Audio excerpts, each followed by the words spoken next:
can try and win championships, and that's what it's all about. When you look from the outside and you watch this team, I know we're going to have a real good, solid hockey team this year.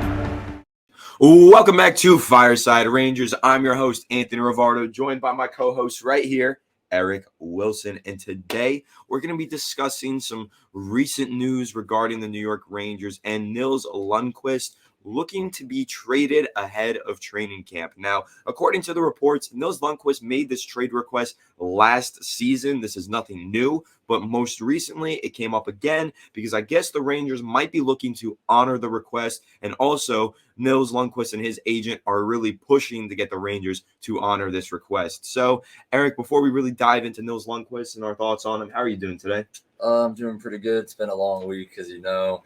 We've been really busy. But it's good to be back, finally have some real Rangers news to talk about. We're going to see some Rangers hockey this month now that is it September yet? It's September, It's baby. September 2nd, baby. Yeah, Rangers hockey this month. So, yeah, very exciting. Of course. Yeah, super, super exciting.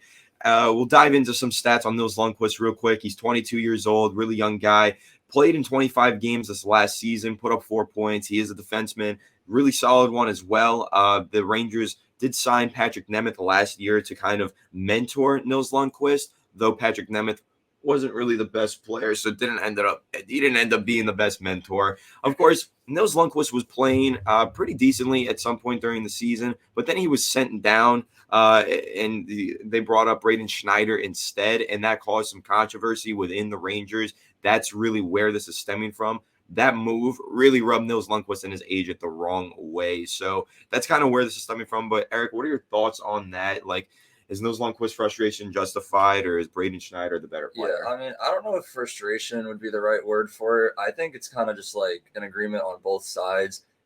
As we know, the Rangers have a lot of defensive prospects right now, and Lundkvist is kind of looking for a top 4 role on a team. He's 22 now. He's been developing quite well.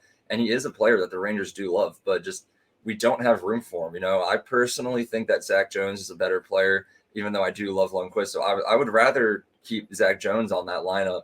And so it's just kind of there's no room for him. So if he wants that role, we honor his request and give him to a team that has a better opportunity for him. I don't think there's any bad blood. I know the Rangers really loved him. The fans loved him, and he said he loves the organization still, but got to get yours, dude. Yeah, got to get yours. Nils Lundkvist's agent did have a quote recently saying, quote, "We did request a trade when Nils was sent down last year. We hope something can get done in the next few weeks," end quote. So, like I said, Nils Lundkvist looking to be traded ahead of training camp. He's not trying to make this, spill into the regular season, though there is some speculation that maybe the Rangers might not be in such a hurry. Chris Drury is not going to just trade Nils Lundkvist to honor his request. He will trade Nils Lundkvist to get the best compensation possible. Reports are saying that Chris Drury, yes, he is willing to make this move, but he's in no rush to make this move, waiting for the right package, the right deal to come along. Eric, what are your thoughts on that? Is Chris Drury taking the right strategy there? Oh, yeah, definitely. If you're going to give away a high-quality player like Lundkvist, you definitely want to get the best package, and if it takes waiting a little longer for that to come around, then that's definitely a smart move. And I've seen a lot of rumors and speculations on what the return package could look like. And it's kind of seeming like Chris Drury is looking for a center prospect who would probably be developed into a top 9 player, which then brings up another question for Filipino. If you're looking for someone to develop into a 3C, we already have a 3C. It's where does that leave him? But we've talked about that a lot, his future. Go check out those videos. But it's an interesting package that we might be getting in return.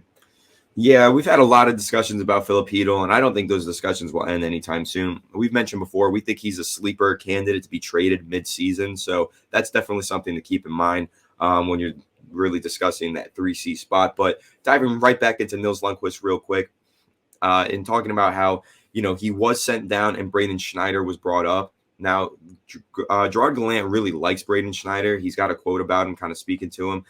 Quote, "I like Schneider a lot. Character guy, tough, hard, confident with the puck. I knew he was going to be a good player, and he hasn't played many pro games, but he's done a real good job," end quote. So, of course, Gerard Gallant was impressed with the way that Braden Schneider played last season.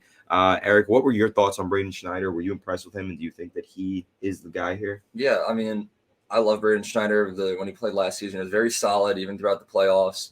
And he's a great young guy who I think has definitely solidified his spot on the lineup. I'm pretty sure like a couple weeks ago we made a video that was like who will play along Braden Schneider. Like we already had it in our minds that he's a lock, and it was kind of just a question of who is going to be playing next to him. We talked about Zach Jones, we talked about Nils Lundkvist, but it's kind of seeming like at this point it is Zach Jones's job right there next to Schneider. Yeah, I would agree. And talking about Lundkvist, just to wrap that up before we dive into a second topic that we want to discuss. He is 22 years old. He's a former first-round pick. He was the 28th overall pick in the 2018 NHL draft, and he has 2 years left on his entry-level contract with an AAV of $925,000. So there will be plenty of teams looking to acquire him, especially for that price. It's a very affordable salary cap hit to take on. So, just kind of wrapping up on those Lundkvist, though, I think it'll be interesting to see how this shapes out. I'm curious to see if the Rangers do end up getting a 3C prospect out of this, or really any center prospect, or if they maybe just settle for some picks. But it's gonna be really interesting. But I'm excited to update you all on this channel about this. But before we wrap this one up, we do want to discuss Jimmy Vesey. So the New York Rangers have brought back a familiar face in Jimmy Vesey. He signed a professional tryout deal and will be a training camp to fight for a roster spot. So Eric, I know you're really familiar with Jimmy Vesey. What are your thoughts on this, and do you think that he has a chance of making the roster? I think he has a decent chance. When his tenure with the Rangers didn't go as well as we wanted it to, but ever since he's left the team and he's played for a couple other teams, I don't remember exactly where. I know he spent a little bit of time in Jersey and I think Buffalo, but he's played a lot better. It seems like he's developed into a solid NHL player.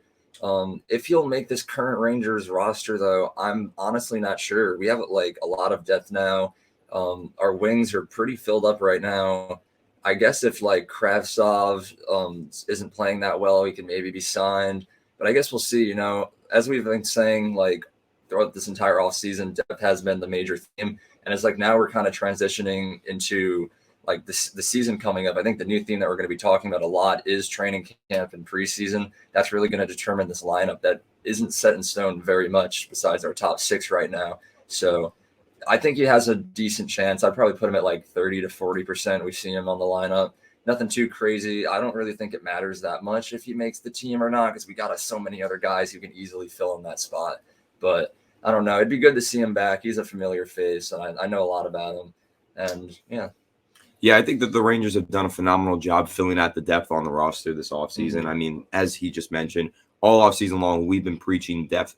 That is the key here for the Rangers, improving their depth. We love the top 6. Those first 2 lines are great. But behind that needed to be improved. And I do think the Rangers did a phenomenal job this offseason, improving upon their depth and setting themselves up for the upcoming season. However, we need to see that come to fruition during training camp. So, of course, make sure to subscribe to Fireside Rangers, because we're going to be giving you all of that training camp news and all those updates, coverage on all of these players, who's standing out, who's falling back, all that kind of stuff. We're going to be updating you right here on Fireside Rangers. So make sure to subscribe if you're new. Ring the bell so you don't miss a video. Leave a like if you did enjoy this. Comment down below what are your thoughts on the topic at hand, Nils Lundkvist, Jimmy Vesey, everything like that. We'll catch you on the next one. Have a good one, and let's go Rangers. Let's go Rangers. He shoots. He's